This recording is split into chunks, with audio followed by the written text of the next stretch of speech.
দেখেন বিড়ালটি পেঁচার বাচ্চাটিকে নিয়ে পালাচ্ছে। পেঁচাটি সজাগ হয়ে দেখলো তার বাচ্চাটি নাই। পেঁচার হতাশ হয়ে গেল। বিড়ালটি পেঁচার বাচ্চাকে নিয়ে তার বাসায় চলে গেল এবং পেঁচাকে খাবার দেওয়ার জন্য নানান রকম মাছ ধরতে লাগলো। বিড়ালটি মাছ ধরতে ধরতে খাঁচা ভরপুর করে ফেললো এবং মাছগুলো কেটে ভাজি করতে লাগলো এবং পেঁচার জন্য খাবার রেডি করে পেঁচাকে খাবার দিল। পেঁচা খুশি হয়ে আনন্দের সাথে নাচতে লাগলো এবং পেঁচা এই মাছগুলো খেয়ে আনন্দের সাথে বিড়ালের সাথে খেলা করতে লাগলো এবং বিড়াল এই পেঁচাকে নিয়ে দোলনায় ঝুলতে ঝুলতে খেলা করতেছে পেঁচার সাথে। অপরদিকে পেঁচার মা হতাশ হয়ে খুঁজতে লাগলো।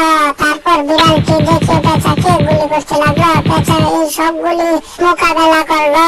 পেঁচা বিড়ালকে একটি বোমা মেরে উড়িয়ে দিল এবং পেঁচা এই তার বাচ্চাকে নিয়ে যেতে লাগলো।